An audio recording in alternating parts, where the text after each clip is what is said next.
டாடா ஒரு பங்கமான போட்டிருக்காங்க. டாடா பார்த்தீங்கன்னா ஒரு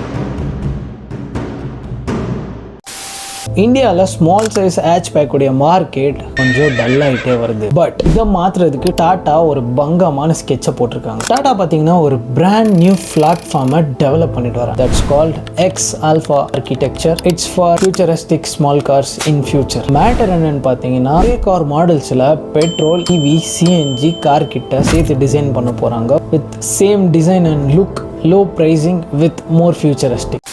இன்னும் புரியல. ஆரம்பத்தில் எனக்கும் ஒன்றும் புரியல.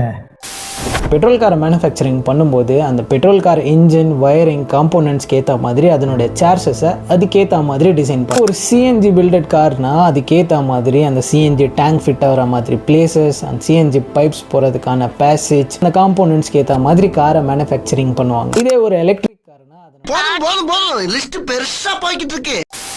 உங்களுக்கு இதிலே பெட்ரோல் வெஹிக்கிளுடைய சார்ஜஸும் இவி வெஹிக்கிளுடைய சார்ஜஸும் பயங்கரமான காஸ்ட் வேரியேஷன் ஆகும் because of structure and design. But இந்த எக்ஸ் ஆல்ஃபா ஆர்கிடெக்சரை யூஸ் பண்ணி எல்லா வெஹிக்கிள்ஸ்க்கும் ஒரே மாதிரி சார்ஜஸை பில்ட் பண்ணி எல்லா வெஹிக்கிள்ஸ்க்கும் காமனாக இருக்கிற ஒரு சில பார்ட்ஸை ஓவராலாக மாஸ் வேல்யூவில் மேனுஃபேக்சரிங் பண்ணுறதுனால ஒரு வெஹிக்கிள் மேலேயும் பயங்கரமாக காஸ்ட் ரிடக்ஷன் ஆகும். காஸ்ட்டாக வேறு இடத்துல யூஸ் பண்ணி உங்களுக்கு காருடைய ஃபியூச்சரிஸ்டிக்கை பயங்கரமாக இம்ப்ரூவ் பண்ணலாம் அப்படின்ற ஐடியாலஜியை டாட்டா டெவலப் பண்ணிட்டு வராங்க. ஸோ ஸ்மால் கார் மார்க்கெட்டில் டாட்டாவுடைய இந்த எக்ஸ் ஆல்ஃபா ஆர்கிடெக்சர் ஒரு பிக் இம்பேக்ட் கிரியேட் பண்ணுமா?